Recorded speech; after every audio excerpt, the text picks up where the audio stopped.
É um prazer muito grande nós estarmos iniciando mais um Papo de Graça a partir do estúdio da VEM-V TV.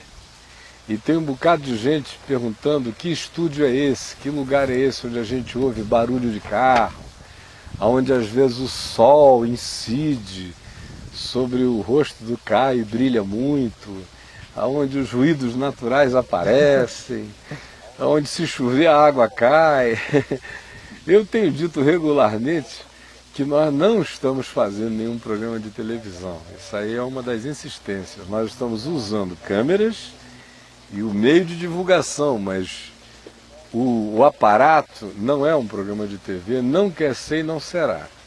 O lugar é o jardim da casa onde eu moro, que é a casa que o Caminho da Graça aluga para eu residir aqui em Brasília, que foi um lugar quando a gente mudou para cá, para essa casa há 3 anos e meio atrás, mais ou menos, havia só o jardinzão, não tinha nada, era só grama, grama, grama, grama. Tudo que você vê aqui, até os troncos grandes, eu trouxe, eram coisas que estavam jogadas na rua, o tronco do meu vizinho. Tudo que a gente foi construindo aqui foi com coisas que a gente foi arranjando. E para se divertir, no início só os sábados. Depois eu botei alguém fazendo essas coisinhas comigo todos os dias. E aí essa pessoa virou câmera aqui do nosso programa. E agora o filho dele virou câmera do nosso programa, de modo que todo mundo que vai plantando uma semente vai crescendo no indivíduo, ele vai também se transformando numa outra coisa, de modo que o estúdio aqui da VEM-V TV é esse lugar de prazeres lúdicos da nossa família. Cada coisinha que a gente fez com um propósito, cada coisinha é um altar. Um dia eu ainda vou explicando para vocês os significados de cada altar, mas não tem nada aqui que não signifique algo para mim e para minha mulher, que não seja alguma marcação de alegria, de gratidão, de alcance interior. Tudo tem algum sentido. Então, dada essa explicação, o avião passou, aí sim, é assim mesmo.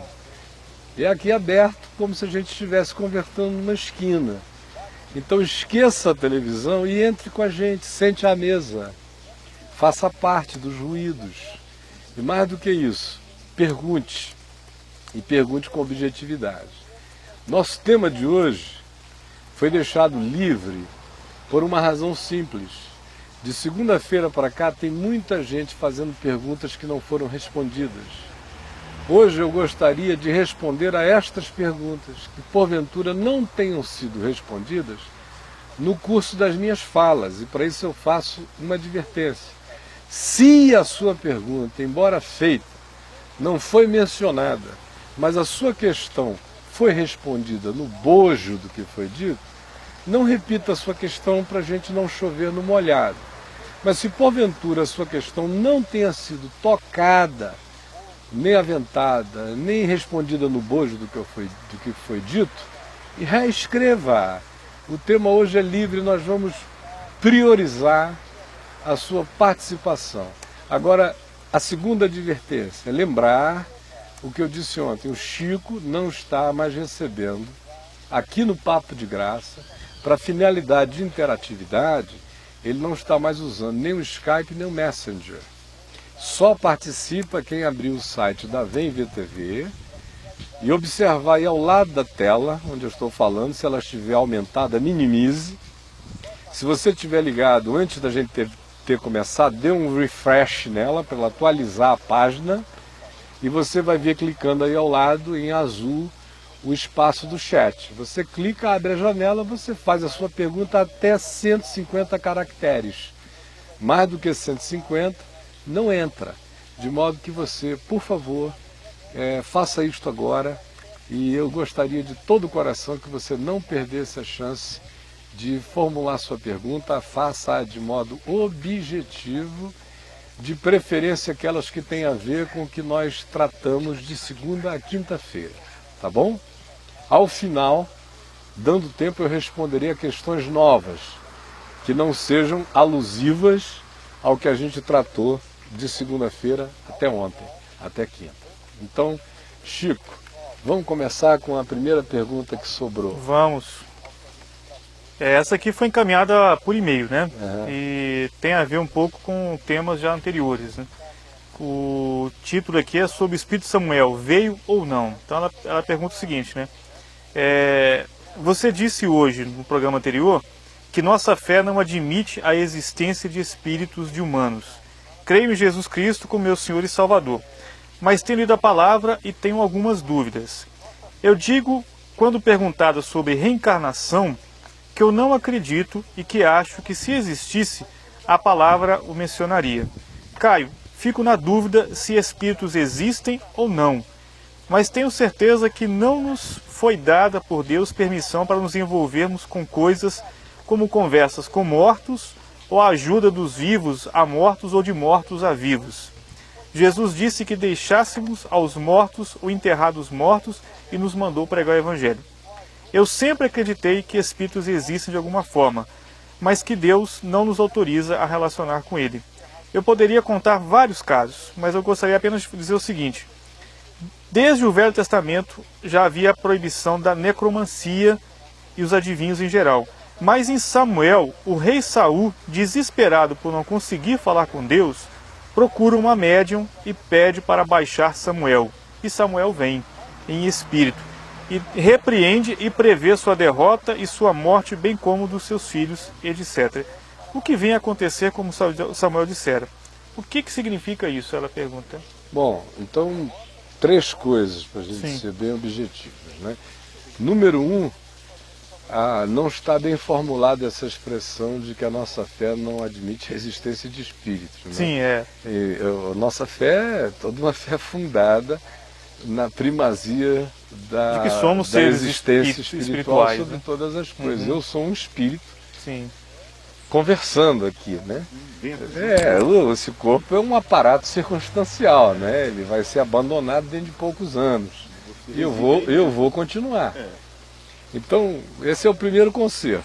Segundo, entendendo o que você disse foi o seguinte: a nossa fé não admite a existência de espíritos, de pessoas que morreram e cujo espírito fique vagando para ser eventualmente acessado por um médium, um paranormal, alguém que o invoque, que o receba e faça contato, como foi o caso da pitonisa de Endor, no caso de Saul. Então, o que você está me dizendo é que você me diz que a Bíblia proíbe a consulta a esses espíritos, porque de algum modo Deus acha danosa a experiência. Mas, de um outro lado, você acredita na possibilidade de que esses espíritos humanos desencarnados vaguem e que eles apareçam, ou eles se manifestem que possam existir genuinamente. Você morre, mas não vai nem para o céu nem para o inferno. Pode ficar vagando e em estado intermediário nenhum, em lugar nenhum, senão numa espécie de existência paralela aqui entre nós, que é basicamente a tese espiritualista universal, né, com variações de acordo com o corpo doutrinário. Mas a tese geral é essa. Aí, nesse caso, havendo um sensitivo, um médium, um invocador, alguém que se ofereça para intermediar, com possibilidades psíquicas para fazê-lo, intermediaria como a médium de Endor e comunicaria o que o morto estaria falando. No melhor estilo daquele filme do Ghost. No melhor estilo do Ghost. Número 1, começando de trás para frente. Eu não acredito que foi Samuel que se manifestou. Embora eu creia que a Bíblia não seja explícita quanto a esse fato de poder haver ou não presença de espíritos vagantes, humanos entre nós, mas me parecia um contrassenso total fazer a proibição se ela não nos colocasse justamente numa via de não genuinidade, numa via de falsificação. A meu ver, a proibição do mandamento é feita porque o interesse não só desvia o indivíduo da consciência de Deus, da fé, da confiança nisso tudo, como atavia o indivíduo a vínculos pequenos e manipuladores e dominadores de bruxas, de profetisas, disso e daquilo outro, como também, muito provavelmente, encaminha o indivíduo não para a genuinidade daquele contato, mas para a sua falsificação, gerando uma escravização mental e existencial total das pessoas. E ao invés de viver no mundo dos vivos, a pessoa passa a viver No mundo dos mortos, totalmente no mundo dos mortos, observando orientações de mortos, sem levar em consideração duas coisas, antes de eu voltar para o profeta Samuel. A primeira coisa é que existe a dimensão paranormal, ou seja, as pessoas, especialmente no mundo evangélico, que é um mundo muito pequeno, os scripts são muito diminutos, as proibições de pensamento são totais. Limitadas, né? Limitadas. Tem que É um pensar, povo... pode pensar, mas dentro do escopo. Não, da doutrinário. Né? Até ali, o que significa não pensar. Já está tudo pronto. Então é um povo que não perscruta, que não pensa, que não analisa, que não avalia, um povo amedrontado, panicado a respeito de tudo. E, por exemplo, a paranormalidade, que é um fenômeno da mente, no meio evangélico, todo ele foi considerado um fenômeno diabólico. Ora, eu conheço uma quantidade enorme de profetisas, porque geralmente a gente tem mais profetisa do que profeta no meio evangélico. Essa é uma horda de profetisas. Eu conheço muita profetisa dotada de paranormalidade, não tem nada espiritualmente divino naquela comunicação. É basicamente humano. Humano. Então, são pessoas que, por exemplo, têm a capacidade mental de ler a tua. É uma possibilidade simples. Daqui a 10 anos, no máximo, haverá máquinas lendo pensamentos. Eu estou dizendo isso há 30 e tantos anos e o povo se choca. Eu dizia no passado, eu dizia, se esse mundo durar mais 100 anos, pelo avanço das ciências até então... Isso há muito tempo atrás. 30 anos, eu dizia. Isso? 35. Se esse mundo durar mais 100 anos, eles vão desenvolver máquinas, eletrodos ultrassensíveis, que vão ler pensamentos. Você sabe que isso está Agora, muito longe, não. Não, agora está mais perto do que nunca. Visão, audição, eles estão colocando os eletrodos para as pessoas aprenderem a ver. A nanotecnologia, eles vão colocar robozinhos aí dentro das pessoas para aumentar a memória, audição, visão, não sei o que quiser. Agora, Ciborgue. Eu não estou falando do ciborgue ainda, estou falando da coisa natural. Ciborgue. Natural, é do indivíduo que tem essa dotação. Ah, tá, claro. A gente usa 8% do potencial cerebral. A maior parte do cérebro existe em sombras, de não uso. O que faz um Pelé? O que faz um gênio? Sabe o que faz um gênio? Ao invés dele ser medido por QI, é por QG, coeficiente de genialidade, que é uma diferença, viu? Pois é, mas quem é gênio mesmo. Mas o que faz o gênio aqui, cerebralmente é a utilização de um potencial incomum. Isso é que faz dele um gênio. O outro teria, mas não sabe a via para chegar lá. Não usa, ou não sabe a via, não. Às vezes não tem o potencial para usar. Não nasceu com a conexão. Tem o hardware, mas não desenvolveu a conexão. Falta de conexão. Isso se manifesta em todos os mundos. Um Pelé é um gênio. O Einstein é de uma outra natureza. Né? Um Tesla é de uma outra natureza. Um Francis Crick é de uma outra natureza. Mozart é de uma outra natureza. E assim as naturezas variam. Mas existe o indivíduo com a genialidade da parasensitividade, da paranormalidade. Quem é essa pessoa? De três uma. Ou é um indivíduo com uma capacidade de escanear o que seja traumático e importante na sua mente, que normalmente já ocupa uma capacidade vibratória maior na mente da gente pela importância que a gente atribui, e ele escaneia. E ele sabe o que você fez hoje de manhã, ele te conta. Hoje de manhã, quando você acordou, antes de ir ao banheiro, irmão Fonseca, o Senhor me revela que você primeiro foi ao quarto da sua filha, preocupado com ela, estendeu as mãos e disse as seguintes palavras. Até aí só o Senhor que não é dele. Né? Aí você já leva aquele susto, meu Deus, Deus está falando comigo porque ninguém viu, nem a Rosane viu, as meninas não viram, o Senhor está falando. Aí teu coração se abre para ouvir tudo mais. Aí ela chega e diz, eis que o Senhor diz, meu servo, esta filha precisa de disciplina. Aí ela dá a opinião dela.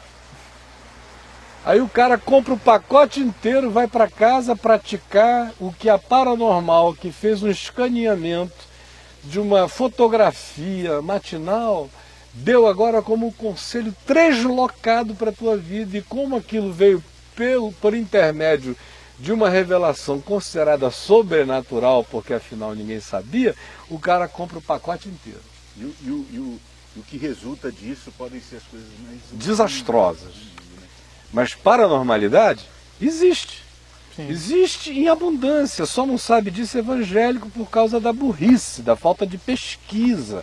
Pesquisa de ciência neurológica, de energias sutis, pesquisas de ciência avançada estão disponíveis. Okay, mas como que o pessoal vai não... adentrar numa questão dessa, por exemplo, além de ser proibido, no meio evangélico... Em site pornográfico do que não pesquisar uma coisa dessa. Mas para o meio evangélico, qualquer relação com isso é uma relação com o ambiente secular, coisa que muitas vezes não é aceito. Você não pode dialogar com ciências humanas, com biotecnologias e coisas afins de forma alguma. Então, tudo pecado. Tudo limitado. Né? Mas a primeira dimensão que eu disse é essa, da paranormalidade, que é um fato que não é levado a sério, né? Inclusive, eu já vi programas nos Estados Unidos que eles usam pessoas paranormais para ajudar a desvendar certos crimes. E são pessoas inquestionavelmente dotadas de paranormalidade. Eu acompanho. Pois é, infelizmente agora científico como eles são. Infelizmente agora inclusive a Discovery parou o seriado dos detetives paranormais que mostrou muito durante interessante 3 anos. Muito interessante. Extraordinário. Extraordinário, pessoas com capacidade de ler. E gente que não esconde, a gente sincera, bilhões de vezes melhores do que profetizas. Porque tem a honestidade de dizer, olha, eu tenho essa capacidade mental, me leva num lugar. Ou então de, por uma percepção simples, por um papel pegado que pertencia à pessoa, ter todas as impressões mentais que às vezes ajudam a descobrir um corpo de um indivíduo assassinado e enterrado em outro país. A pessoa parece que sente as vibrações o lugar locais, inteiro, e às vezes vai, descava aqui e está lá. E gente que não tem ligação com nada, que não invoca coisa nenhuma, pessoas estudadas pela UCLA em Los Angeles, por universidades. Isso é uma sensibilidade, né? Porque ele detecta fatores dentro do local que ninguém naturalmente perceberia. É como um indivíduo que ouve música. Sim. É como aquela moça que eu falei anteontem, que cada tom musical que ela ouve uma nota e vê uma forma. E são dotações diferentes. Então, uma pessoa dessa, ela não precisa ler uma partitura. Ela ouve uma música, ela sai dizendo roxo, azul, verde, não sei o que, tal, nos tons que ela quer. Está tudo montado dentro dela. Né? Como aquele indivíduo cego da Turquia, que é capaz de pintar uma perspectiva sem nunca ter visto absolutamente nada na vida. Ele pinta nos detalhes, com perspectiva, todas as coisas, porque se descobriu que interiormente a visão interna dele é capaz de uma construção absolutamente mais detalhada do que os meus olhos. Porque o fato de eu ver... Ele já deve ter visto perspectiva antes, pelo menos. Não, ele só sentiu perspectiva o que é. Ele só sentiu. Ele só sentiu. Ele só sentiu. É igual tentar explicar a cor verde com ciência. Ele sentiu e ele faz. Ele vê pelo status, pela sensibilidade da... E faz com perfeição. E projeta a perspectiva na pintura dele. Nunca enxergou nada na vida. É uma genialidade. Sim, claro. A paranormalidade cai nesse âmbito também. A segunda coisa, sobre esse mesmo aspecto, é que quando a gente está lidando aí com esses fenômenos, a gente reduz logo qualquer coisa que pareça sobrenatural a 2 possibilidades de intervenção. Uma é de demônios, diretamente. A outra é de mortos, que não foram a lugar nenhum e estejam presentes. É claro que os demônios se manifestam o tempo todo. Basta abrir uma brechinha de ódio e raiva que ele já fez ninho e morada. Mas nem tudo que signifique potencial mental é necessariamente uma emulação diabólica. Às vezes é uma capacitação inata de um indivíduo. De um vivo que está... Mas, no nosso ambiente, a coisa já é logo relegada a esse plano proibitivo ou demonizado. Ou então, espírita, do ponto de vista de que seja algum morto que esteja tentando fazer a conexão ou movendo os palitos. Sem falar que a tese evangélica mais comum é toda coisa e realidade sobrenatural que não seja feita explicitamente em nome de Jesus é do diabo. Deus não tem nem permissão para agir sobrenaturalmente se não tiver algum mediador crente dizendo em nome de Jesus isso aconteça. Se aparecer uma mula falando aqui, é do diabo. É do diabo, a menos que ela seja mula de crente. É, né? Aí pode, né? De Balaão não era crente, mas se algum evangélico estivesse lá e a mula falasse, que aquele é um diálogo que Balaão estava só ele, a mula e o anjo, né? Mas se tivesse um evangélico atual, ele não ia nem ouvir a mula, ele ia amarrar. A mula, cala a boca em nome do Senhor, não ia nem ouvir o que a mula estivesse falando. Isso é a primeira reação. Era a primeira reação. Ninguém ia nem ouvir o conteúdo. Não ia nem ouvir que ela estava repreendendo o profeta, em nome de Deus. Não pode. Não pode. E a terceira coisa, pode falar. Interessante também é que Jesus falou que há um interesse cognitivo de alguém morto por quem está vivo. Quando ele fala assim, deixa eu avisar os meus irmãos que estão lá, para que não venham para onde eu estou. Eu falei, não, eles têm Lázaro, eles o têm rico profetas Lázaro. lá. Ou seja, um morto, consciente de quem estava aqui. E ao mesmo tempo dizeis que há um grande abismo, de modo que quem está aqui não passa para lá, quem está lá não passa para cá. Aquilo ali gera um impedimento na própria descrição parabólica que Jesus fez. Jesus descreveu uma impossibilidade transicional nessa dimensão, ali na parábola, na história do rico e do Lázaro, que não é uma parábola. Mas há uma consciência lá acerca de quem está aqui. Claro, não é? Não existe essa consciência sofredora na eternidade da vida eterna, na experiência da vida eterna em Cristo. Essa consciência sofredora não. Mas existe essa consciência sofredora na descrição que Jesus fez do inferno. O inferno como um lugar de arrependimentos e de impedimentos. A gente discutiu isso essa semana, eu não quero voltar outra vez ao mesmo tema, quem quiser aguarde o repeteco, né? Mas continuando aqui o assunto, e chegando agora a Samuel, ninguém conta com a paranormalidade da pitonisa de Endó também. Não é? E porque outra coisa com a qual ninguém conta é que existe nessa genialidade da paranormalidade também a capacitação em algumas pessoas de entrarem no futuro. Porque futuro só é uma coisa futura para nós aqui. Ele é linear para nós. Amanhã será amanhã, hoje é hoje. Aqueles insights de déjà vu que eles falam? Agora, na dimensão espiritual, que hoje em dia até a física quântica já empurra a gente para mundos paralelos, para um monte de coisas e tudo mais, na dimensão espiritual o indivíduo bota a cabeça para fora disso e enxerga aquilo que a gente chama de futuro, periscópio, mas que não necessariamente nessa outra ambiência seja futuro. É apenas aquilo que já é o encadeamento natural de algo que já está presente em mim. Ele consegue ver o desenrolar disso. Que já está presente em mim, ou das alternativas que se me põem. Porque quando Davi chegou e consultou ao Senhor, perguntando, Senhor, se eu descer até a cidade de Keila hoje, para libertar o pessoal que está lá e para vingar a morte daqueles que foram mortos, os homens de Keila me matarão? O Senhor disse, não desce não, porque se você descer, eles vão te matar. Então Davi não desceu. Mas se Davi tivesse descido, Davi teria morrido. Aí os teólogos ficam embananados, aí começam a querer predestinar, mas estava predestinado, que ele não ia descer. Esse é um assunto de Deus.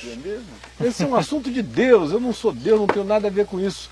O que me cabe é dizer o seguinte, se Davi tivesse descido, Davi teria morrido, e acabou. A história. Era uma das alternativas. Se não tivesse arrependido, se Davi tivesse 4 alternativas de mundo paralelo, como hoje a física quântica diz, a ciência das cordas, a teoria das cordas, diz que pode haver até 11. A mecânica quântica básica diz que pode haver 4 dimensões paralelas. O indivíduo, dependendo de uma escolha, ele pode construir um mundo numa outra direção. Estou falando isso de um modo ilustrativo, né? Porque esse era um tema para um programa inteiro. Mas nós temos alternativas que só Deus conhece, são acordos entre Deus e as alternativas que nós temos que não nos cumprem discernir nem conhecer, mas nós temos escolha. E temos mundos que podem se criar. Eu posso chegar aqui e te tratar bem, te amar o resto da minha vida, e posso levantar daqui e te matar. E você vai deixar de existir na Terra e a minha vida vai virar um inferno. Simples assim. Agora, ninguém conta com essa capacitação eventualmente paranormal da pitonisa, porque eu estou convencido de que não foi Samuel, pelas razões anteriormente dadas. Não é? Agregue-se a ela a lembrança que você teve da parábola do rico e do Lázaro, do abismo intransponível, e agregue-se a ela mais um fato que ninguém vê, é que a pitonisa errou quase tudo do que ela disse, exceto que Saul iria morrer.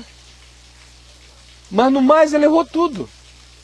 Ela disse, olha, tu vais estar amanhã, tu e os teus filhos estarão comigo, e não sei o que, papapá, isso e aquilo, e o Saul veio a morrer quase 30 dias depois daquilo.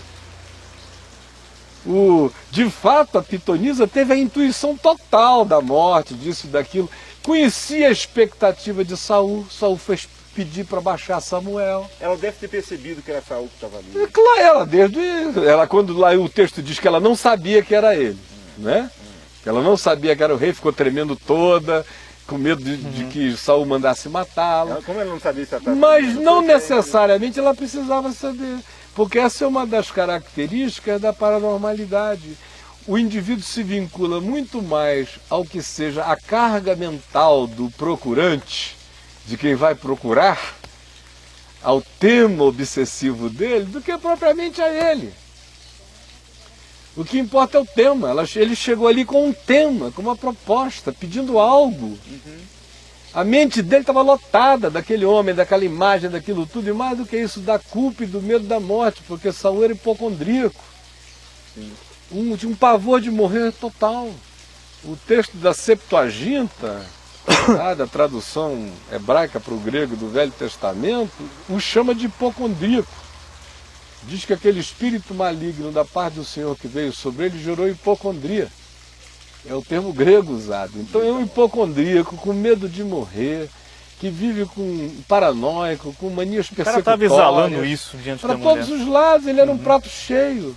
Essas paranormais aí dos detetives psíquicos iam dar um banho na pitonisa de Endor se encontrasse o Saul. Ia ler tudo. Não ia sobrar nada. Agora, as pessoas não veem, não fazem nem as contas dos dias. Do que ela diz que ia acontecer, eu já me dei o trabalho de fazer essas contas todas e só vi erro.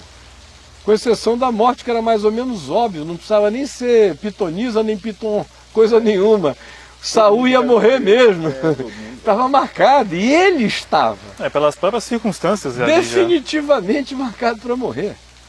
Agora, eu tenho um livro sobre isso chamado Espiritismo segundo o Evangelho, que é uma análisezinha boba, simples, quase infantil, que eu fiz do texto de Samuel 27, lá da pitonisa de Endor, em Manaus, quando eu era um garoto de 23 anos de idade, eu fiz esse estudo bíblico, mostrando essas coisas que eu estou falando, muitas outras, e mostrando os erros todos da pitonisa.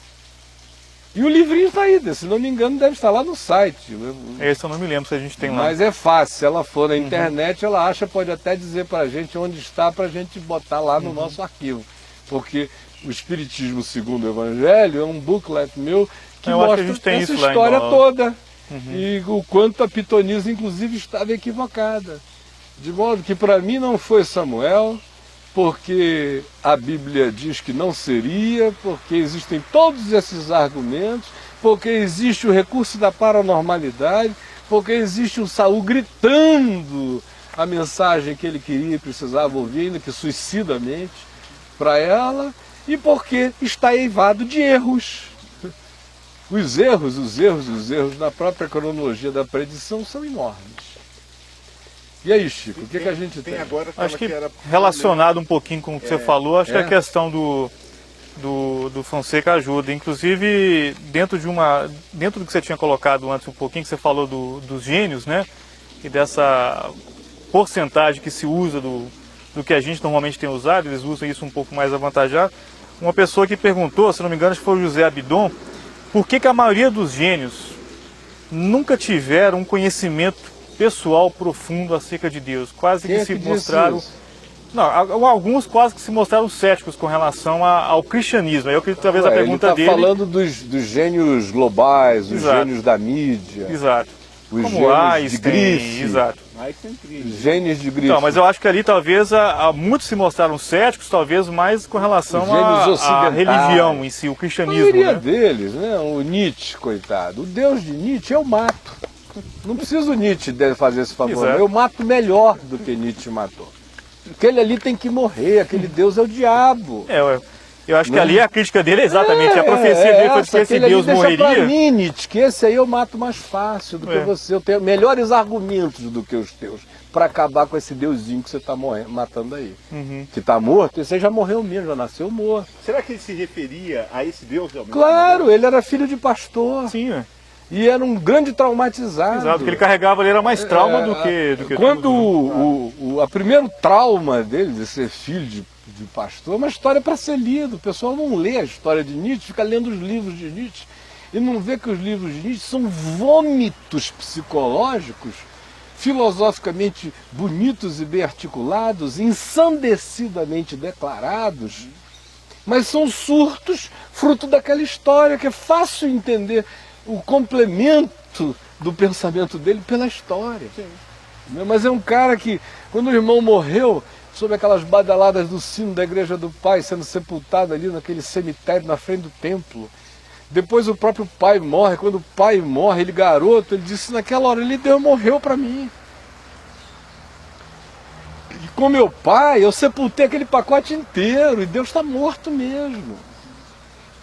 E a evolução inteira vem também marcada por um indivíduo que sentia dor 360 dias do ano. Ele diz que havia uns 5 dias que ele não sentia dor.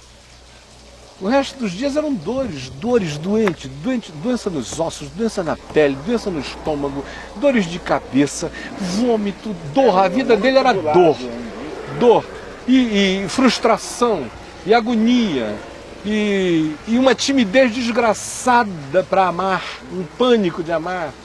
Aí a mulher que ele ama não o ama o amigo dele, não a ele. Ele vive aquela relação adoecida de não se entregar ao amor, muito doida por ele mentalmente. Tanto é que ele não entendia como é que ela o admirasse tanto e fosse ficar com o amigo dele, não com ele. E ele enlouquece, justamente cumprindo o karma do que eternizou a relação dele com ela e o amigo, que é aquela foto dela na carruagem, uma carroça, um cavalo na frente, ele e o amigo, um de cada lado do cavalo, e ela chicoteando os dois e o cavalo. Essa é uma foto célebre de Nietzsche. Quando é que o Nietzsche sumiu? Quando em Turim, andando na rua um dia, ele viu um cara chicoteando um cavalo, chicoteando. A identificação dele com o cavalo foi tão grande, porque ele era o cavalo, que ele se abraçou com o cavalo, começou a chorar agarrado com o cavalo e não voltou mais. Ele falou, né, que tem gente que, eu acho que ele dizia assim mesmo, né, que lambe o sangue das presas que o vitimou. Não voltou mais. Morreu mais de uma década depois, com retornos rápidos e surtos de novo. Einstein era um judeu. Um judeu que fez avanços espirituais extraordinários. Inclusive, um judeu que fez com que a física de Newton, a newtoniana, extremamente fixa, do macrocosmos fixo, ganhasse a bênção de uma relatividade que tornou o universo bilhões de vezes maior. Ele aumentou a noção de tudo. Ao mesmo tempo em que ele passou por fases diferentes na vida. Numa primeira fase, ele viveu aquele momento ateu, que todo idiota cientificizado há 100 anos atrás tinha que viver durante um tempo. Depois vem para a fase agnóstica. Todo mundo, era quase um rito, tinha que viver. Amadurecia um pouco mais, deixava de dizer que Deus não existia, só passava a dizer politicamente correto que não sabia ser. Aí ele tem a terceira fase da existência dele, em que ele diz que ele sabia que por trás de todo o universo o que existia era um permeamento de um ente espiritual que ele não conseguia discernir, mas que estava presente em todas as coisas. Quer dizer, ele cumpriu o dever de casa dele, de Romanos capítulo 1, de admitir o seu eterno poder, bem como a sua divindade por meio das coisas que foram criadas. Ainda mais que né? Se você for pegando... Se tivesse um homem que pudesse atestar Deus existe, seria Einstein, né? Porque... Além do que, a declaração de genialidade que ele faz é uma declaração de surto. Ele diz que nunca descobriu nada por ter pensado muito sobre a coisa.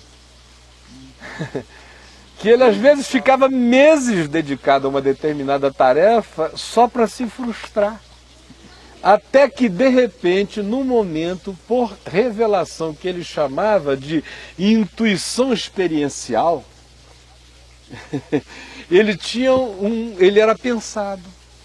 Ele diz, todas as minhas descobertas não foram pensamentos meus, foi quando eu desisti e fui pensado. Olha que legal. E fui pensado. Na hora em que eu me abandonei, eu fui pensado, eu vi. E não vi a conta, ele ia fazer o cálculo depois. Primeiro ele viu o fenômeno inteiro. Depois é que ele ia tentar transformar aquilo em números. Aquela famosa frase, energia igual massa vezes velocidade da luz ao quadrado. Ele imaginou um cara... Será que chegou a ver isso? Ele não imaginou um cara caindo dentro do elevador. Ele trabalhava em um escritório de patentes. E basicamente não tinha muita coisa para fazer, ele era muito organizado, muito rápido, o papai resolvia a tarefa dele rapidinho, no lugar ideal para pensar, sozinho numa sala, pensando, calculando isso. E aí um dia ele fica pensando na teoria de Newton sobre a gravidade. Porque Newton não explicou a gravidade. A história da maçã na cabeça, só que todas as coisas são atraídas para a Terra. Então, qual foi a interpretação de Newton? Deve ter alguma coisa no centro da Terra que atrai as coisas para o chão. Então, gravidade deve ser um poder que está na densidade mais intestina da matéria, puxando tudo para dentro. Né? Essa era a lei, esse era o axioma. Das atrações dos corpos, que matéria atrai matéria, na razão... Mas veja, bom, esse era o axioma de Newton. Certo. Mas ele não dizia o que era a gravidade. Como até hoje, não se sabe o que é a gravidade. Ainda. Já se sabe muita coisa, como ela funciona, mas o que é não. Einstein virou isso ao contrário. Ele descobriu que funciona assim, mas por que funciona assim? Não, Einstein descobriu que ele estava errado, que nem funciona assim. E a gente só mandou o homem à lua e tudo isso porque Einstein descobriu que Newton estava errado. Descobriu que não tem uma força de atração, de fato no centro da Terra, o tempo e o espaço é que pressiona tudo para a matéria. Ele descobriu a existência factual do tempo e espaço, que só veio a ser empiricamente demonstrada, e a guerra atrapalhou a beça, a Primeira Guerra Mundial, por causa disso, atrapalhou, quando houve uma cessação, um tempo de refresco.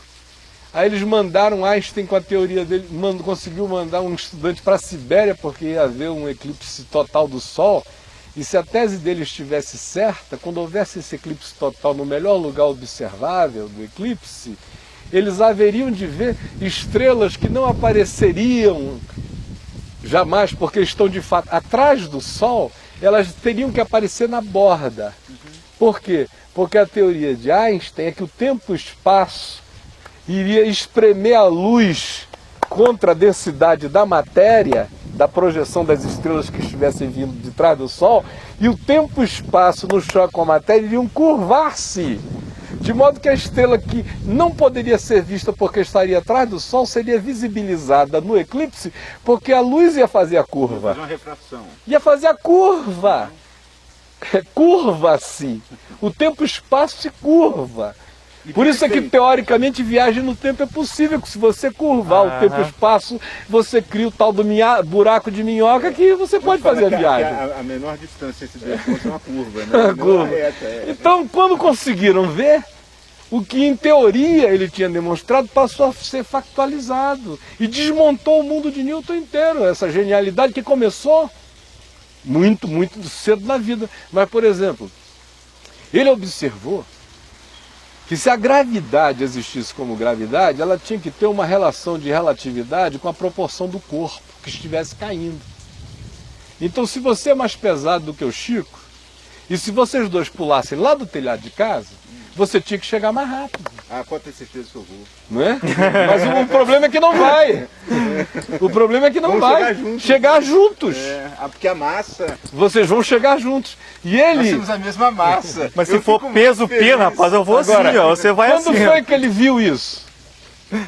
Ele jogou duas coisas mais pesadas? Não. Da janela desse escritório de marcas e patentes, sozinho uma tarde, ele imaginou-se um elevador que ele usava todo dia, no prédio da frente. Se aquele elevador que pesava toneladas de ferro, caísse com o Chico dentro. Quem ia chegar primeiro no chão? O elevador ou o Chico? Não. O Chico iria vir intacto dentro do elevador. Até o elevador tocar no chão, não ia acontecer nada com o Chico. Acabou o Chico. O Chico não ia sobrar para levar a cacetada do teto do elevador empurrando a ele. O Chico ia cair, coitado, junto com o elevador. Sim, mas o elevador ia cair mais rápido um pouco. Não! Exatamente junto.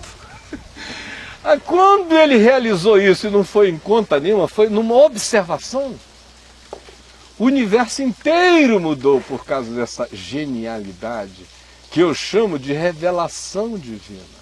E como que um cara desse não pode ter um conhecimento profundo revelação. de Deus? Né? O problema é que falta a ordem de Melquisedeque na cabeça dos crentes.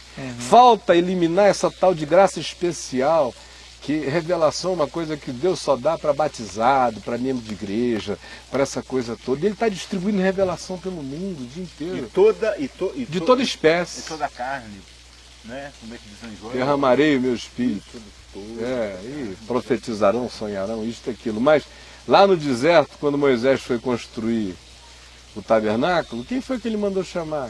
Uns caras cujos nomes são impronunciáveis. Por quê? Porque sobre eles Deus havia derramado uma unção de genialidade para trabalhar com todo artesanato, artefato, tudo que fosse arquitetura, obra, construção, com beleza, ungidos com beleza. Tem que ser. Né? E a Bíblia reconhece isso o tempo todo. Isso não é um conflito, isso é só conflito para crente. Não era no passado, não é para judeu, não era para Paulo, que diz, porque tudo é vosso e vós de Cristo, Cristo de Deus, seja a vida, seja a morte, seja o mundo, o cosmos, tudo é vosso. E tudo está aberto para Deus revelar quem Ele quer. Escolheu Einstein para isso. A gente percebe o tamanho desse presente, né, cara? E aí voltando para a questão, que era o qual mesmo? Se esses gênios, né, o porquê que alguns aparentemente não trauma têm do cristianismo. Né? Exato, eu também trauma do cristianismo. Um ceticismo mais relacionado ao cristianismo. Trauma. Né? Se você não tiver, se você for muito inteligente, culto, crítico, pensativo e reflexivo, você crê em Deus e Jesus se torna até palatável para você. Mas o pacote é inadmissível. Eu ouvi isso a minha vida inteira, e desde menino na fé, por causa do meu desejo de pregar o Evangelho, de ver as pessoas encontrarem a Jesus, por causa do dom de evangelista. Não, mas por que por causa do dom? Você tem o dom de evangelista. Não, dom porque eu sei que eu tenho. Estou falando é que isso virou uma coisa para ser posta entre aspas. Virou... De tão caricata que ficou, né? Como é que você fala? Virou grife, né? Virou grife. Então, eu sou quem eu sou. É claro. Agora, por causa do dom de evangelista, eu queria estar levando pessoas a Cristo. Então eu ouvia mais do que a maioria das pessoas, e justamente porque eu também lidava com todo tipo de público, dos mais básicos aos mais sofisticados, quando chegava no nível da sofisticação, o cara dizia, olha, eu concordo com tudo que você diz, mas o pacotão eu não posso. A minha consciência histórica não me permite me tornar cristão. O cristianismo me impede de ser de Jesus, eu não consigo, por causa do cristianismo. Demais, a vida inteira. Eu me lembro de muitas situações, mas uma delas, por exemplo, um dos mais respeitados antropólogos da Venezuela, não sei nem o que foi feito dele, que em 1990, 91 era candidato à presidência da República. E eu fui fazer várias pregações na Venezuela, a convite de igrejas e de amigos e de não sei o quê, reuniam todo mundo, e até padre católico, até paróquia católica entrava no movimento. Uns movimentos bonitos que nós fizemos lá na Venezuela, liderados pelo meu amigo Sam Olson, que já nem estava mais lá, nesses anos de Hugo Chávez, mas ele era muito amigo da corte, esse meu amigo. Então, era café da manhã com a mulher do presidente da República, era café da manhã na casa do presidente do Senado. Eu sei que os primeiros 15 dias que eu fiquei lá, eu circulei naquelas altas rodas todas pregando o Evangelho. E muita gente foi ouvindo e passou aí toda noite me ouvir. E o lugar que era imenso foi ficando lotado também de autoridades políticas, intelectuais e madames e não sei o que e tudo mais. E eu via um homem que desde o primeiro dia estava lá, eu o vi primeiro na casa do presidente da República, onde eu fui pregar de manhã cedo. Depois eu vi em outros jantares, ele sempre na dele, sempre na dele. E à noite sentado lá. Até que o meu amigo Sam Olson disse que eu queria que amanhã você reservasse um tempo para atender uma pessoa muito importante neste país. Ele inclusive é candidato à presidência da República nas próximas eleições. E ele, que me parecia uma pessoa totalmente alheia a tudo, desde que te ouviu lá na casa do presidente de manhã, não me perdeu mais nenhuma noite, está aqui em todas, querendo falar com você.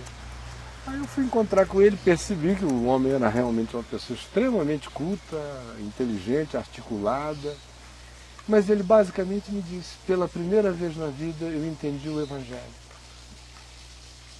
E o Evangelho eu creio. Nele eu creio, ele eu quero. Agora, o que eu vou fazer quando você for embora? Porque com certeza absoluta no domingo seguinte eu não estarei neste lugar, e nem no outro, e nem no outro, e nem no outro. Porque eu simplesmente não suporto a estrutura. A estrutura me parece tão anti-Jesus. A história da estrutura inteira é tão perversa e nega tanto a ele, que o que eu vou fazer da minha vida? Naquele tempo eu não podia nem dizer, olha, vai lendo o site para ver o que acontece. Hoje a minha vida está bem facilitada, né? Quando eu encontro essas pessoas. Naquele tempo... É só 3h30 da tarde, de segunda a sexta. Assim. Manda uma perguntinha, nós somos irmãos. Tá onde? Nós somos irmãos. Eu tô com meus irmãos. Claro, todos nós. Naquele tempo não havia nessa facilidade. Então não existe nenhum problema entre genialidade e fé. O que existe é um problema total entre inteligência e cristianismo. É a burrice dogmática, fetichista, embruxalhada, emburrecida da história do cristianismo, que sempre é convencido depois que não dá mais, vai pedir perdão a Galileu 500 anos depois.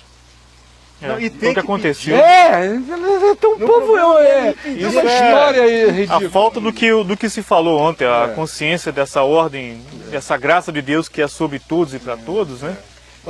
Aí essa história dos 200 anos do Darwin. Sim. Vieram os 200 anos, eu esperei passar 2 semanas, eu não escrevi nada. Aí mamãe, eu resolvi escrever uma coisa sobre Darwin, 2 semanas depois. Fiquei 2 semanas recebendo e-mail o pessoal não aceita cristão doido. não é? Ladrando, uau, uau, uau, uau. Aí, e alguns até com raiva da informação que eu tinha, de que no fim da vida o Darwin tinha lido muito a Bíblia cada vez mais. E dizendo, não, o que eu tenho é uma teoria, se ela é verdade ou não é outra coisa, mas ela não tem nada a ver com o fato de Deus ser ou não ser. Se ela é uma teoria, ela é apenas o modo como ele fez, mas eu não estou negando nada. Quando eu citei isso lá no site, no meu livro Viver, Desespero ou Esperança, a nota bibliográfica de onde isso foi tirado está lá no livro. Quando eu citei no site, um monte de gente me escrevendo revoltada, porque parecia que era uma pena não poder mais pensar no Darwin como um diabo que estivesse ardendo no inferno por causa disso. Eu creio em Deus por causa de Darwin. E veja só como é a cabeça da moçada. Se não fosse Darwin, eu acho que o processo meu seria mais difícil. Uhum. Quando eu li o primeiro capítulo de Gênesis, com 11 anos de idade, minha mãe sentava sempre comigo, mostrava tudo aquilo, e eu via ali, ó, tá tudo de acordo. E a tua mãe era uma pessoa de ciências. É, né? mamãe era ateia. Uhum. Foi crer em Deus 5 anos antes de morrer. Uhum. Então, respondendo a pergunta, não existe nenhum problema com genialidade e fé. Existe com essa burrice religiosa, o pânico religioso e a inveja religiosa de não ter a primazia sobre todos os saberes. Ora, se querem ter a primazia sobre todos os saberes, vão estudar. Mas, olha, Caio, mas não adianta, se burro estudar, não tem jeito, a orelha dele atrapalha. Mas o problema no nosso meio é que tem muita genialidade entre nós, tapada e cimentada. Com certeza. Sim. Cimentada. Foi por isso que eu comecei falando de que gênios? Estamos falando dos gênios de grife? Uhum. Porque, sinceramente falando, os maiores gênios que eu já conheci, a humanidade não conhece. São caras que mal sabem ler, nem escrever, nem fazer cálculo. Alguns com uma visão física, empírica, alucinante, com percepções de pensamento que você fica olhando e diz, meu Deus, esse cara sem nada. São chacotas na comunidade onde vivem. Porque a burrice não entende os anos-luz do indivíduo na frente da mesquinharia e da mediocridade. Está obliterada, genialidade é fechada em cárceres de loucos, muitas vezes. O indivíduo é considerado enlouquecido, dependendo do ambiente. E às vezes enlouquece. É de não ser enxergado. É de não ser enxergado, a solidão. Vê o que eu tô vendo, né? Solidão fica tão grande que ele cria um mundo para dentro e se esquizofreniza. Esses poetas, pintores, essa turma, eles sempre são acometidos desse tipo de depressão. Então, outra vez, eu só queria lembrar o seguinte: todas as artes são de Deus. Se algumas delas são mal usadas, é um problema de quem as usa mal. Toda genialidade vem de Deus. Se alguém a usa mal, é um problema de quem usa mal. Agora, boa parte do fato de que as artes e as genialidades no Ocidente não encontraram alegria na fé, não foi por causa da fé, foi por causa do cristianismo e da impossibilidade de uma pessoa profundamente humana e inteligente e sensível coabitar naquele meio. E aquele filme Amadeus, ele exemplifica muito isso, que Antônio Salieri, que era um músico da igreja, ele não conseguia aceitar que alguém mundano como Mozart conseguia fazer coisas tão tivesse o dom. Né? Como é que ele vai dar esse dom para esse verme desgraçado, prostituto, que fica dando essa gargalhada safada. Agora, isso é só o mito do filme Amadeus, né? Eu li alguma coisa. Porque a história de Amadeus e de Salieri não tem essa viagem. Não tem, não. Isso é uma construção em cima do filme. Em cima de dois personagens que casavam legal para fazer aquela montagem, que ficou uma montagem artisticamente linda e psicologicamente riquíssima.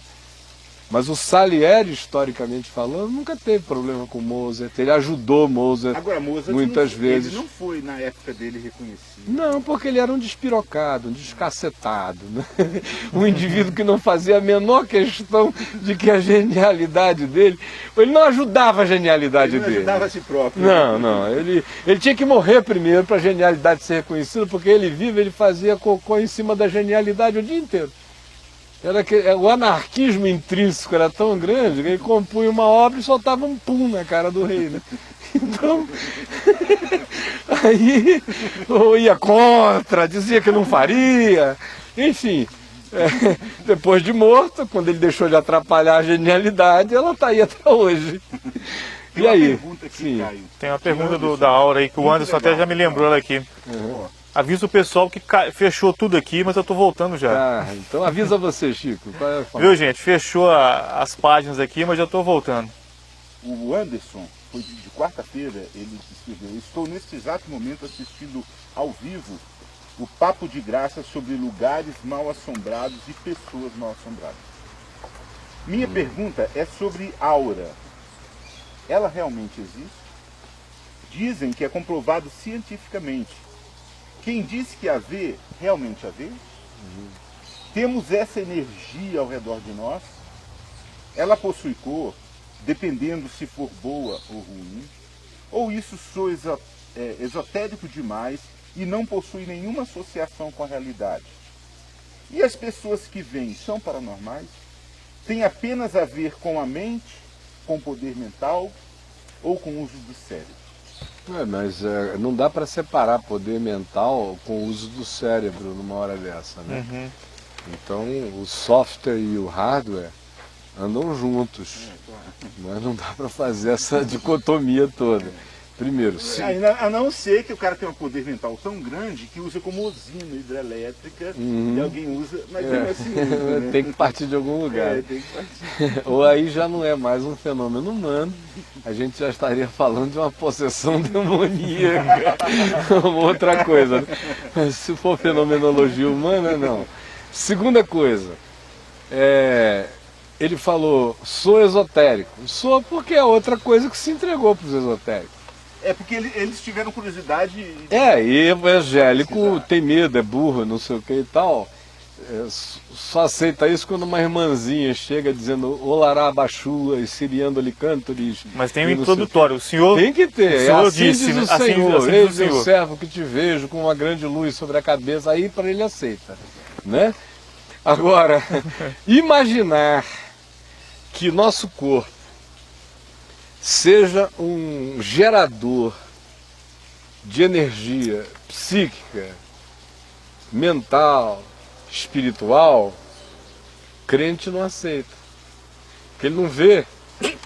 E como o justo vive pela fé e crente só vive pelo que ele vê, por isso é que ele tem que ter tantos sinais e prodígios acontecendo para Deus estar presente, porque se não tiver isso, Deus não está presente. Só o rosto de Moisés. Então, como ele não vê, e ele não estuda, e ele acha que qualquer estudo sobre essa dimensão da vida é uma coisa que não deve ser feita, senão estaria consultando. Porque crente só aceita as ciências absolutamente materiais. O ser mais materialista que existe em relação ao que seja realidade no cosmos é o crente.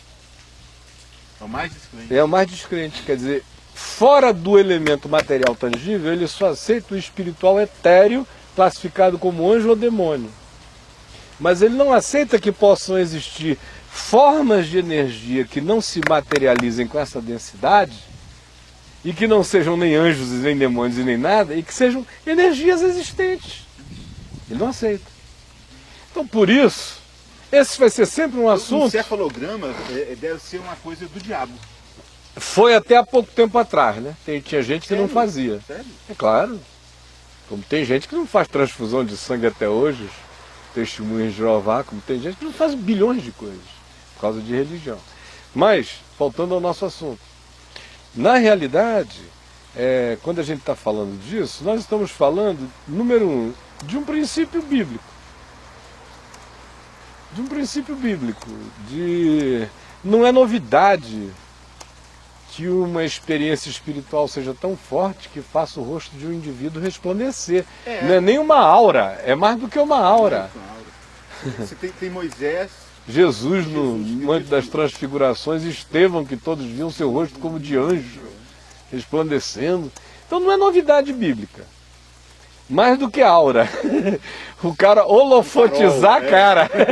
Né? É um exagero.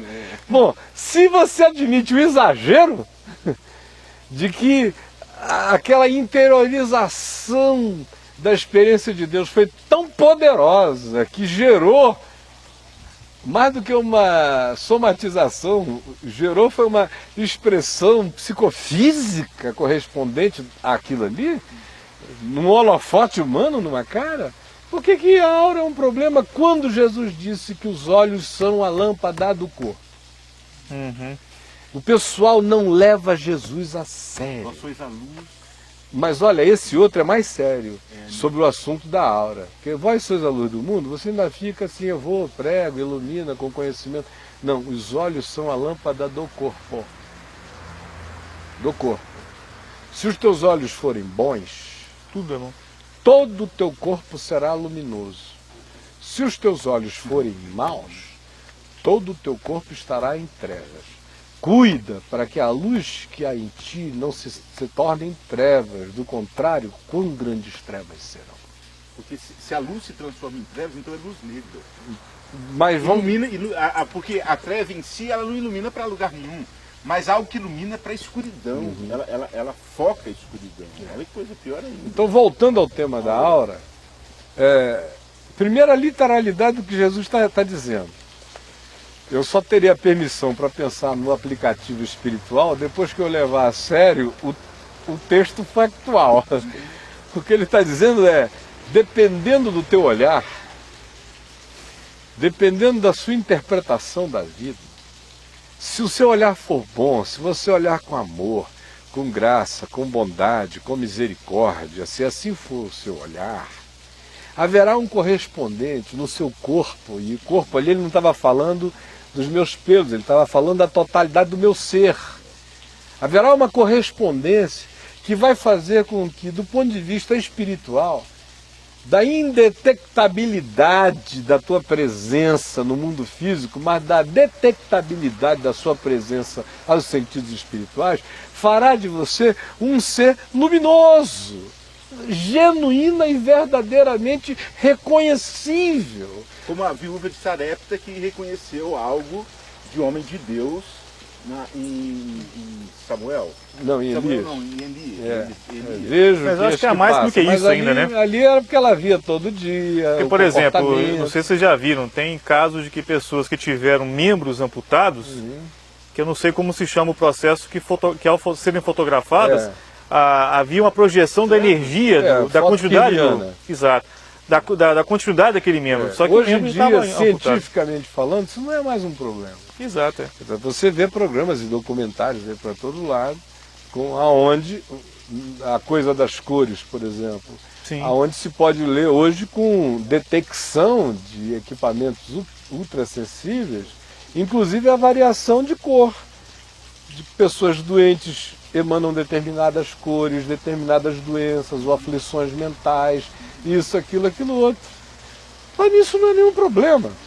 Eu estou vindo de um Moisés que brilha tanta cara que puseram um véu, do rosto de Jesus mais brilhante do que o sol, de Estevão que brilhou a cara como um anjo, de Paulo que manda tirar o véu e deixar o rosto ficar brilhante mesmo, e de um reconhecimento espiritual que diz, eu sei, conheço a Jesus e sei quem é Paulo, mas vós quem sois. Enfim, existem emanações de quem nós somos que são muito mais poderosas do que o que a gente fala. Por exemplo, esse mundinho cristão é tão pequeno e tão emburrecido que o pessoal dizia antigamente o seguinte: se você tiver algum pensamento muito secreto ou que envolva o diabo, não fale, porque o diabo não consegue ler a mente. Olha só, lembra desse tempo que o diabo não conseguia ler a mente? Não ora alto não, para o diabo não saber da sua oração. O diabo até... olha, não ora alto não, porque o diabo fica sabendo da sua oração. Ele fica sabendo. Eu vivi a minha vida inteira como pregador do Evangelho, dizendo que o diabo lia a mente de qualquer um, que eu não era o diabo e nem era paranormal, mas pela minha pouquinha experiência, sem precisar perguntar quase nada a ninguém, dependendo do que o indivíduo me emanasse, por mera sensibilidade humana, eu escaneio, sei, 70% do estado, no mínimo dele, sem ele me falar nada, e eu não sou nada. Imagina o diabo. Só por percepção. Só. Isso era quando eu era novo, hoje está muito pior. Às vezes eu passo assim, tá até na pele o estado do indivíduo. Porque emana, meu irmão, emana. O que você me diz é só a bobagem da tua construção, a energia que você vibra. Você quer ter a experiência desgraçada disso? Pensa num casal brigado. Chegando perto de nós. Não, casal brigado sem se falar em casa. E que faz o seguinte acordo: nós não vamos mais nos falar, que é pra gente não brigar. Aí eles param de discutir. Mas, meu querido, você entra na casa, você sente na pele a energia. É engraçado, é como a gente percebe isso mesmo. Sente! Percebe E quanto isso. mais você se abrir para saber que isso é real, mais você vai sentir. É. Mas você vai sentir, de modo que palavras vão ficando coisas meio bobas. Quando o Novo Testamento diz assim nos Evangelhos, e Jesus, sabendo pelo seu Espírito o que pensava, a gente sempre atribui aquilo à divindade de Jesus.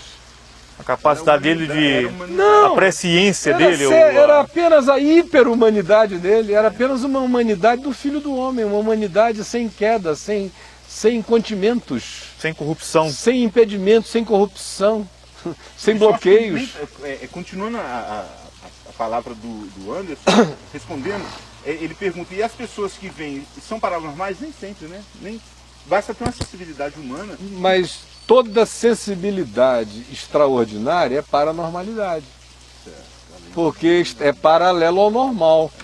Então, o ser normal só vê uma coisa dessa quando ele recebe ou uma revelação, ou o impacto de lá foi muito grande sobre ele, foi muito forte.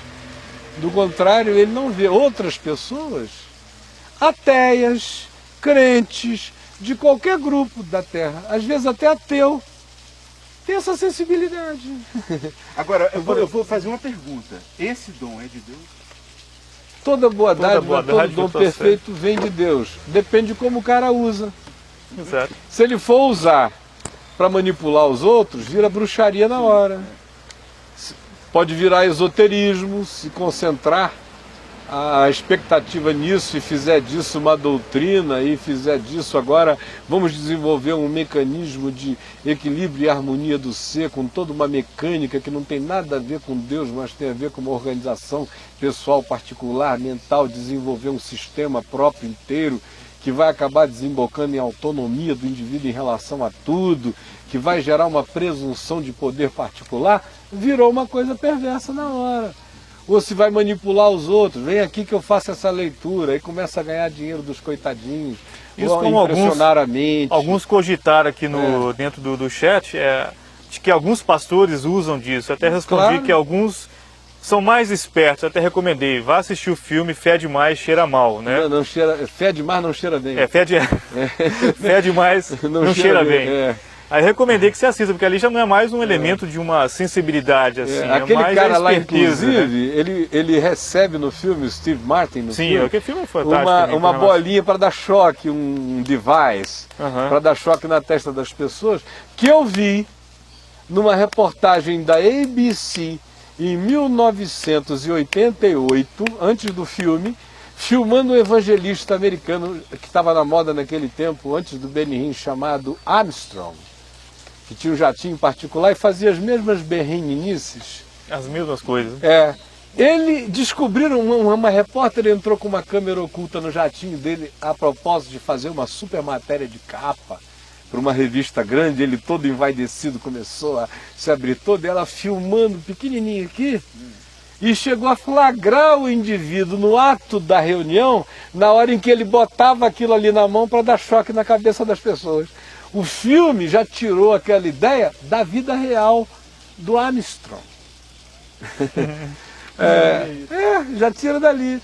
O filme é uma representação perfeita dos Cerulos, dos Armstrong, dessas figuras todas.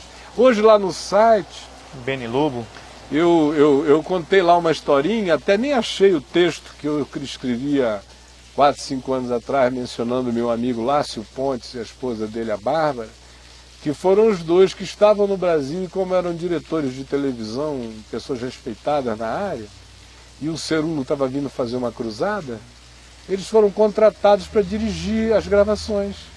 Como eles estavam sem fazer nada, passando um mês por aqui, uma semana de trabalho, ganhar um dinheiro extra, tudo bem, foram, aceitaram.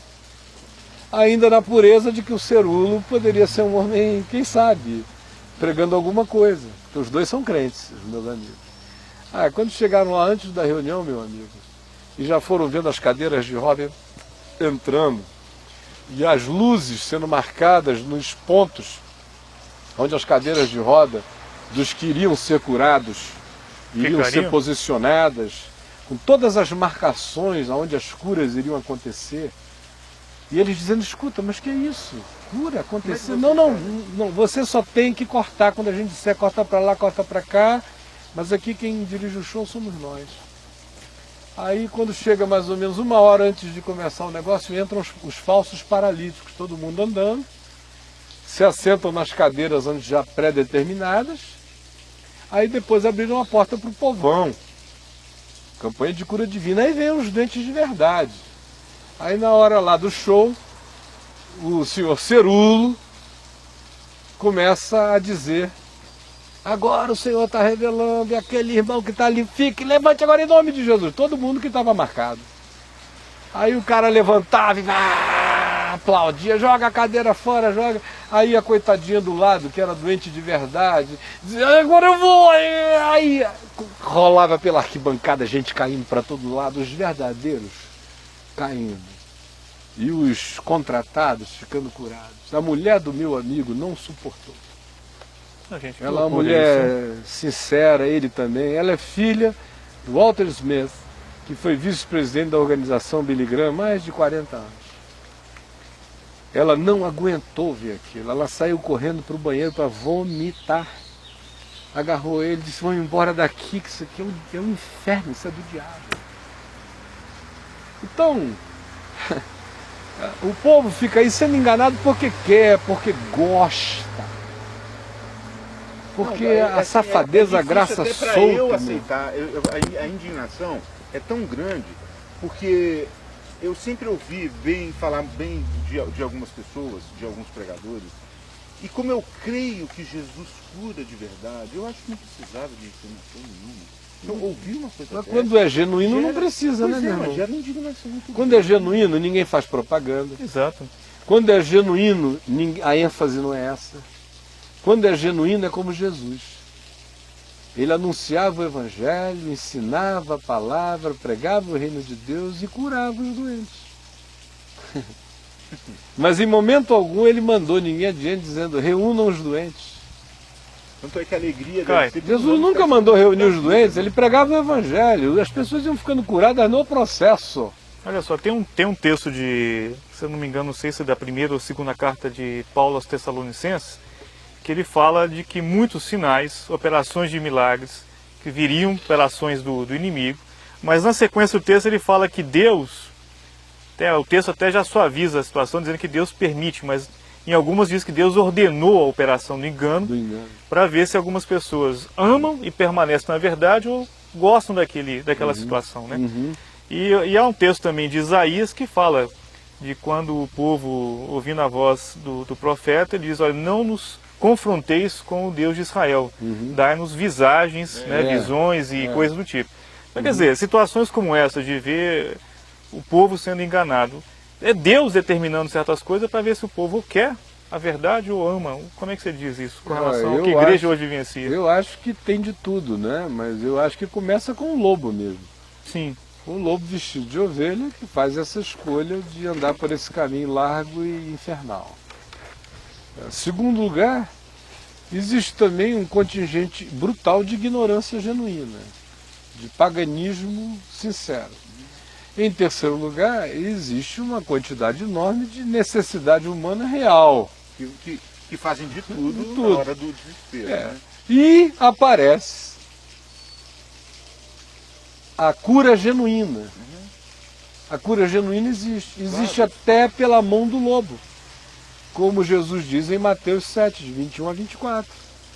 Que o lance em relação ao lobo, vestido de ovelha, vai se dar mal até se arrebentar todo, é que o Senhor ama tanto a Dona Maria, o seu José, a Dona Joaquina, o povinho Ele que passa tá lá, pelo lobo, né? que ele viaja por cima do lobo.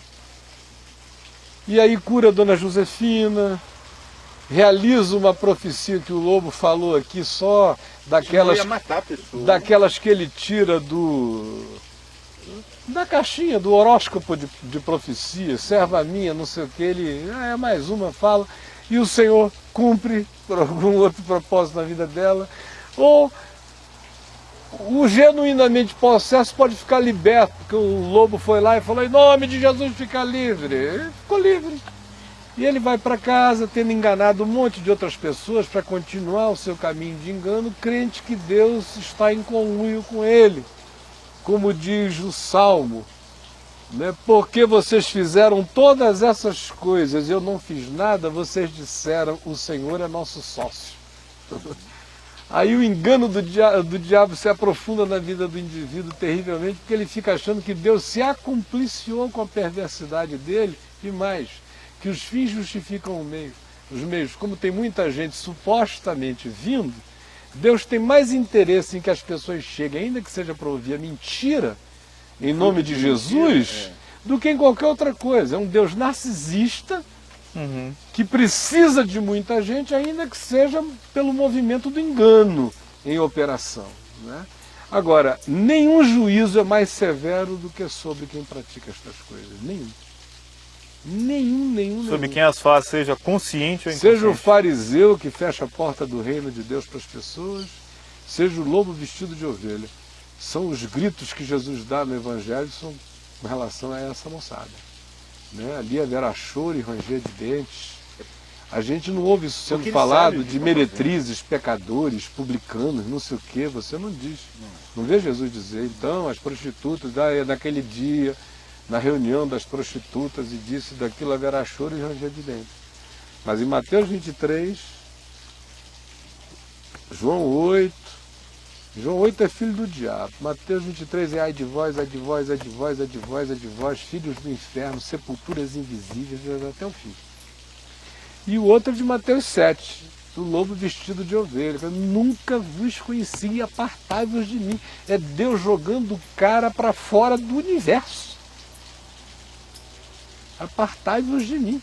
Sabe lá o que é Deus dizer apartai-vos de mim? Onde é que o cara vai parar quando Deus diz apartai-vos de mim? Eles não pensam nisso na hora, né? Não. Na seriedade e na profundidade dessa questão. Está de conluio, aí porque as coisas vão rolando, faltam só mais 4 minutos, é isso? Para acabar tudo? Pelo amor de Deus, passou rápido hoje. Pensam que Deus está de conluio com eles. E tem muita gente vendo a gente em muitos lugares praticando isso. Praticando de verdade, sinceramente enganando, ou seja, conscientemente enganando. Eles também sinceramente enganados e praticando isso sinceramente enganados as pessoas. Não, tem gente que não está enganada, tem gente que tem a consciência do engano. Do engano mesmo. Está no esquema, né? Como eu já ouvi, sim, de dezenas. Isso é uma questão lá de Deus, com gente que se importa em pregar o Evangelho. Aqui não, aqui quem manda sou eu, é do meu jeito. Como eu já ouvi o Macedo me dizer mais de uma vez. Como eu já ouvi muitos outros, além dele, me dizerem mais de uma vez. Um cara desse está completamente consciente do que ele está fazendo. Eu já o ouvi dizendo, isso aí é coisa de Deus. Eu aqui, nessa mesa aqui, Deus não está decidindo não. Quem manda aqui sou eu.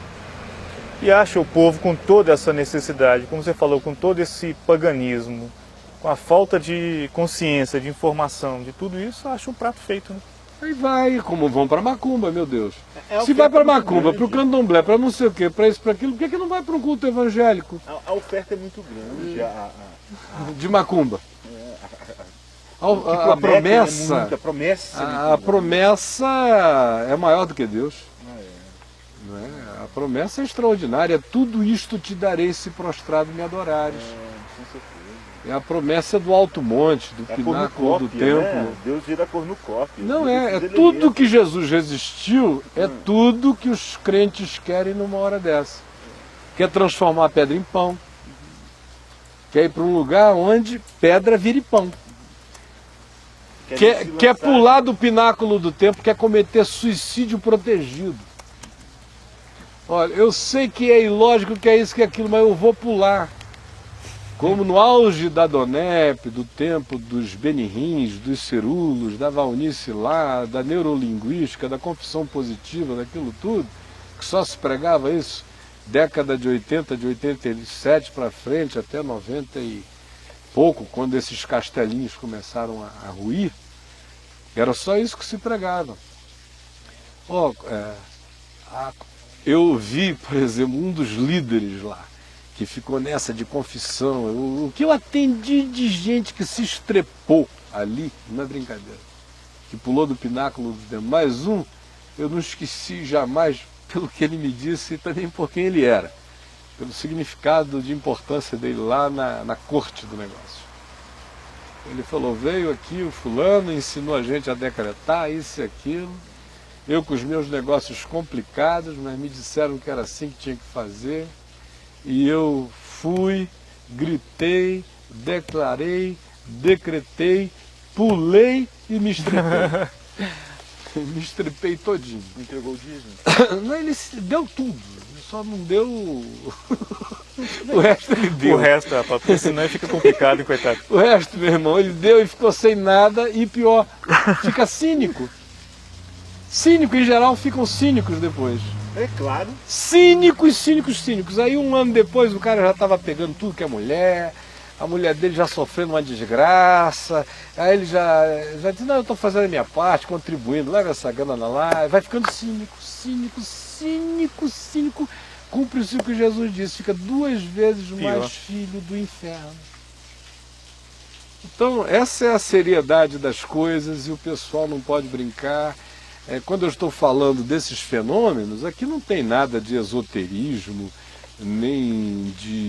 não tem um pingo de Neusa-Itioca em nada do que eu digo, não tem nada disso. Eu só não sou um indivíduo disposto a entregar a realidade como direito de primogenitura para quem não tem essa herança. Só por medo de falar o que não, você vê que é se tem um herdeiro de Deus e co-herdeiro de Deus em Cristo Jesus, sou eu, é você, somos nós. Sim. Todas as coisas criadas são dele e Paulo diz, tudo é vosso.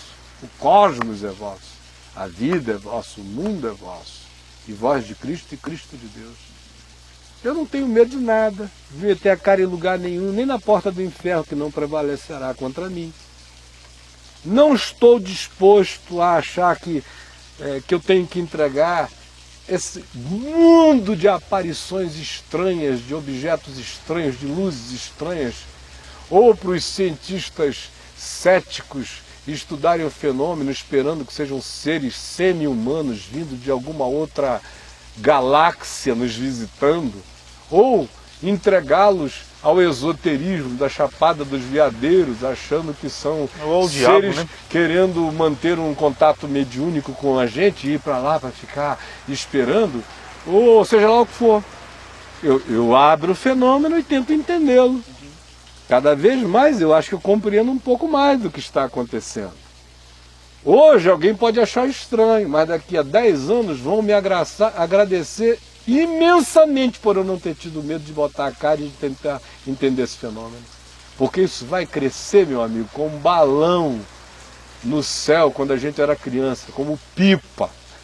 Você está dizendo isso? Nessas manifestações nos próximos anos. Que estamos vivendo? Por causa dos tempos, e outra hora a gente conversa sobre esse assunto, que ele demanda um programa inteiro.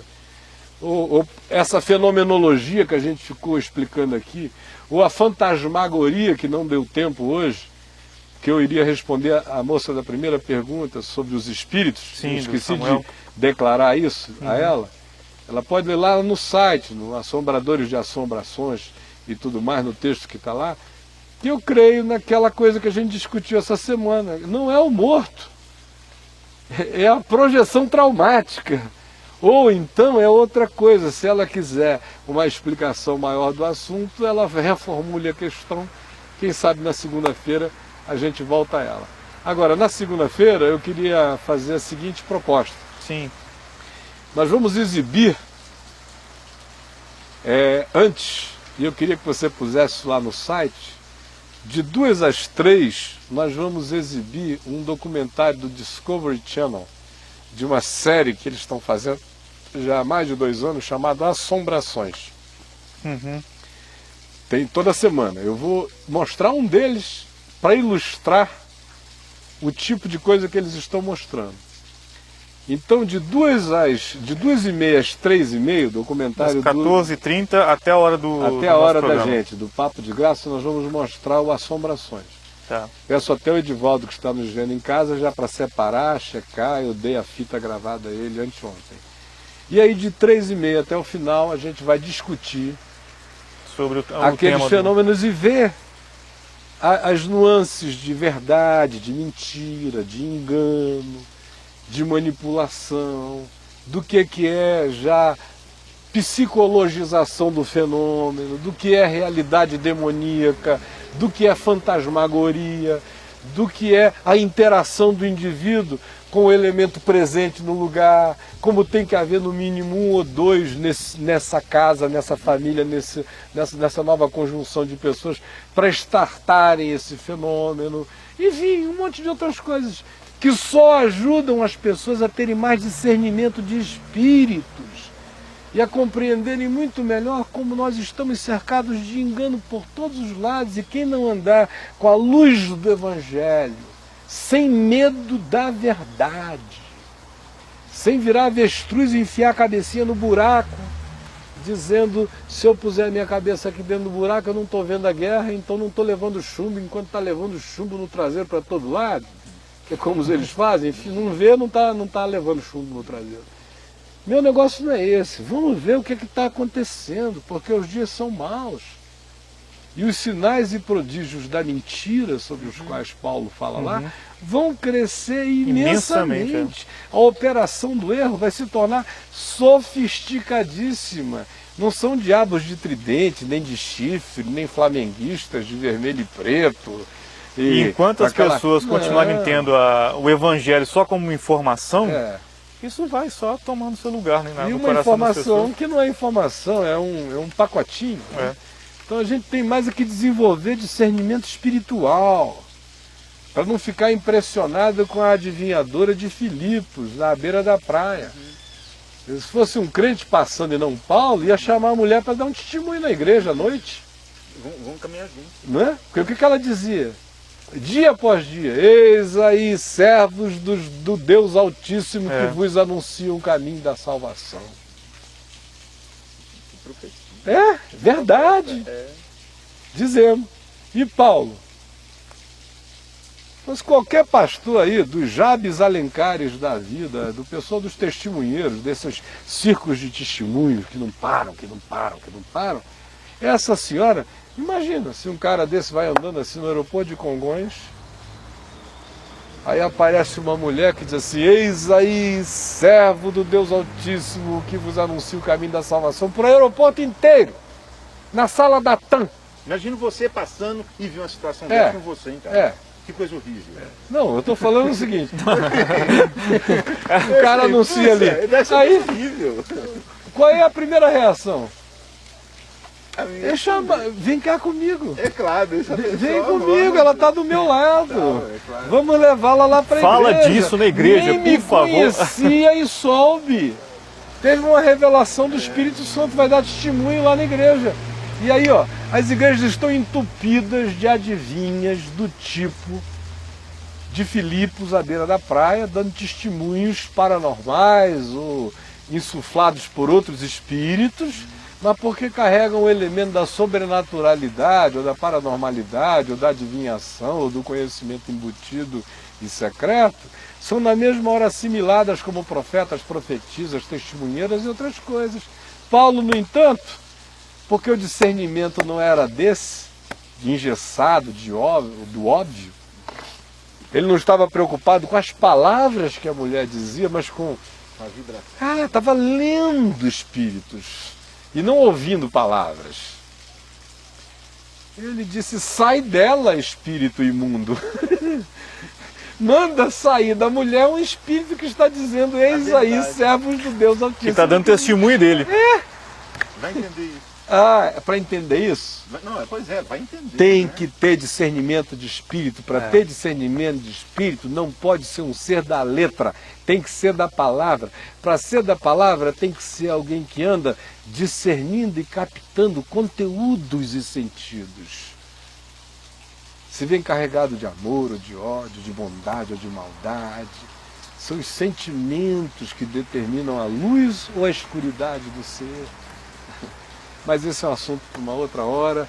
O Rodriguinho já está dizendo ali que acabou Caio, de verdade, né? Mas não sei se você tinha pensado nisso, mas só antes da gente fechar e terminar, você colocou no site recentemente um texto sobre a viagem a Israel. Você queria comentar alguma coisa rapidinho? Eu queria convidar todo mundo para vir. Eu não sei quantos anos mais eu vou ter disposição para fazer essas viagens. Mas essa próxima aqui ia ser sobre uma viagem histórica de Abraão até hoje. E eu não pude fazê-la em maio por causa da cirurgia cardíaca que eu fiz, tive que adiá-la para agosto. Dado aos tempos e dado ao fato de que eu mesmo não sei o quanto eu terei de disposição para ficar levando grupos, eu estou querendo fazer a viagem que eu nunca fiz a Israel, que é uma onde a gente vai trabalhar as questões escatológicas do Novo Testamento em Israel. Visitando os lugares, mas especialmente gastando tempo naqueles ambientes e lugares de geografia arquetípica. Tipo Amagedon. Tipo Megido, tipo Geisel, tipo Vale de Josafá, que é o lugar do juízo, tipo Geinon, que é o inferno, não é? Tipo, enfim, a Jerusalém, a cidade, e a maquete da Jerusalém que gera para a escravidão, que é essa de lá, e da Nova Jerusalém. Tipo, o Monte das Oliveiras se romperá ao meio, como diz Zacarias. Eles chorarão por aquele a quem traspassaram, como quem chora pela morte do unigênito. Tipo, muitas outras coisas, né? De modo, as profecias de Ezequiel do templo, tudo isso. E quem puder, quem tiver meios, vá lá no site, veja com quem falar, lá com a agência de Salvador, ou escreva para Ângelo ou para Cátia, enfim, tem todos os caminhos. Se você puder, venha. E traga alguns. Eu acho que vai ser extremamente rica a viagem, vai ser importante para quem vier. Esse era um estímulo que eu queria dar e pedir que você divulgasse isso o quanto você possa. Vamos orar então, encerrando esse nosso encontro de hoje. Quero mandar um beijo especial para o meu amigo Tomás, que está me assistindo em São Luís do Maranhão. Eu disse a ele que hoje eu ia mandar um beijão muito querido para ele. Então, para você, Tomás, para sua esposa Nazaré, para toda a sua casa, um grande beijo. Eu aguardo você no Encontro Nacional das Estações do Caminho da Graça. Um xará meu aqui está dizendo que o reverendo Hernandes Dias Lopes mandou um grande abraço para você. Que maravilha, está lá em Vitória, no Espírito Santo. Eu retribuo o meu carinho e o meu abraço a ele e a todos os companheiros e amigos de agora e de outros tempos que porventura estejam nos vendo e ouvindo. Um beijo sincero e carinhoso a todos vocês. Eu sempre fui sincero com todos vocês antes, eu não mudei, eu continuo andando na mesma sinceridade.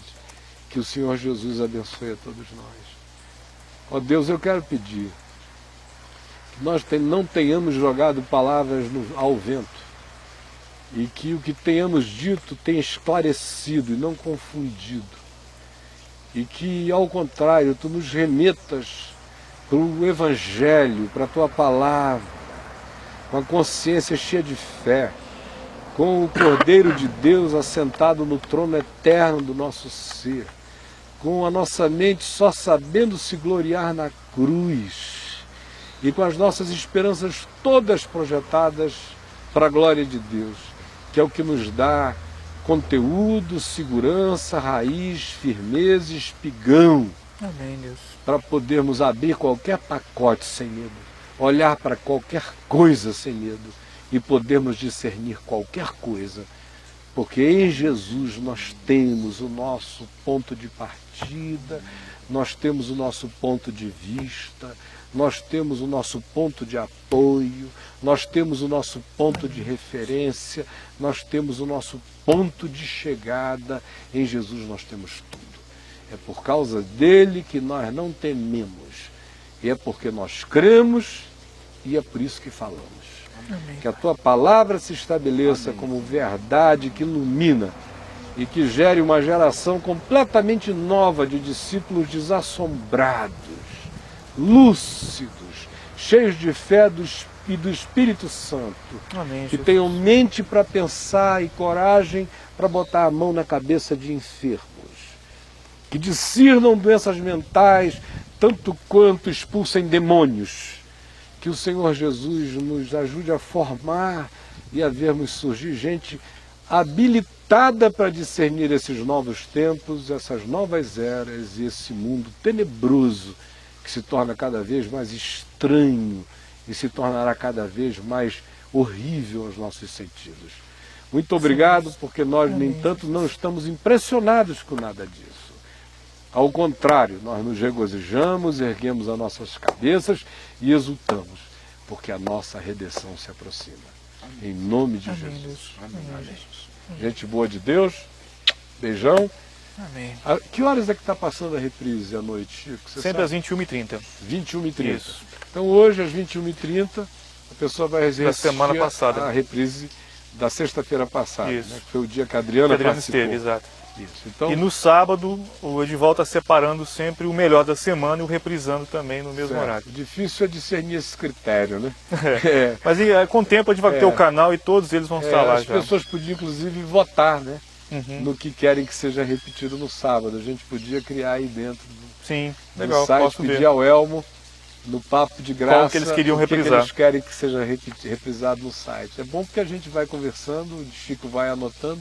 O Elmo já está vendo lá também, já deve estar até começando a preparar. Com É certeza. tudo conectado. Gente, um beijão, Deus nos abençoe. Tchau, tchau. Bye, bye. Ok.